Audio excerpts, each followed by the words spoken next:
आज आपण बनवूया पुरणपोळी व कटाची आमटी। कोल मामाच्या रसोईमध्ये आपलं स्वागत आहे। आमटीसाठी लागणारी सामग्री: फोडणीसाठी लसूण, अद्रक, वाटण्यासाठी एक कांदा, सुका खोबरं, आलं, लसूण।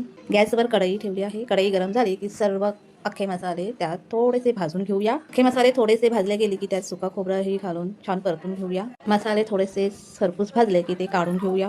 आता आपण कढईमध्ये थोडंसं तेल घालूया। तेल गरम झालं की त्यात उभा कापलेला कांदा घालून थोडा परतून घेऊया। सर्व मसाले मिक्सरच्या भांड्यात काढून घेतले आहेत। आता ते छानपैकी अशा प्रकारे वाटून घेऊया। काही सुके मसाले घेतले आहेत, त्यामध्ये हळद, धने पावडर, लाल मिरची पावडर आणि घाटी मसाला। आता गॅसवर पातेलं ठेवून त्यात 2 चम्मच तेल घालून घेऊया। तेल गरम झालं की त्यात राई, जिरं, 5-6 कढीपत्त्याची पानं, बारीक किसलेला आलं आणि लसूण घालून छान परतून घेऊया। आलं लसूण आपलं छान परतून झालं आहे। आता त्यामध्ये वाटलेलं वाटण घालून तेही छान परतून घेऊया।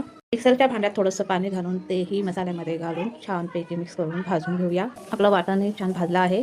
आता त्यामध्ये थोडेसे सुके मसाले घालून तेही छान मिक्स करून भाजून घेऊया। थोडंसं हिंग घालून तेही छान मिक्स करून घेऊया। आपल्या मसाल्याने छान तेल सोडलं आहे, बघा किती छान कलर आलाय आपल्या मसाल्याचा। आता त्यामध्ये आपण चण्याच्या डाळीचं पाणी, त्याला आपण कट म्हणतो, ते घालून घेऊन छान मिक्स करूया।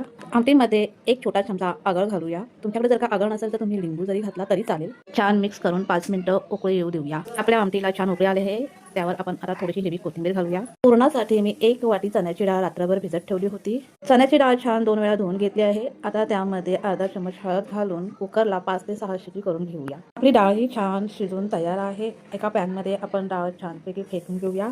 1 वाटी चण्याच्या डाळीसाठी मी 1 वाटी गूळ बारीक किसून घेतला होता, तोही यात टाकून छान मिक्स करूया। आता आपण गॅस चालू करूया आणि पुरणाला 15 ते 20 मिनिटं असंच ढवळत राहूया। पुरणामध्ये थोडंसं मीठ आणि जायफळ किसून घालून छान ढवळत राहूया। बघा, हळूहळू पूर्णपणे आपलं पुरण घट्ट होत आलं आहे। आता त्यामध्ये थोडीशी वेलची पावडर घालून तेही छान मिक्स करून घेऊया।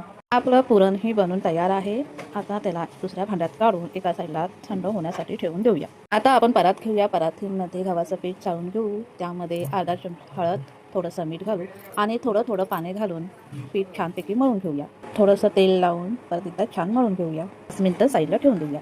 आपलं पीठ ही छान मुरलं आहे। आता आपण पिठाचा एक गोळा घेऊ, त्याला वाटीसारखा आकार देऊन त्यात पुरण भरून त्याला छानपैकी त्याचं तोंड बंद करून घेऊया। आता सुक्या पिठामध्ये गोळ्याला टीप करून पोलपाटावर हलक्या हाताने छान लाटून घेऊया। आता आपण पोळीला तव्यावर घालून एक साईडने भाजून परतून घेऊया। दुसऱ्या साईडनेही थोडीशी भाजून घेऊया। दोन्ही साईडने छान भाजून झाल्यावर पोळीला तेल किंवा घी लावून घेऊ।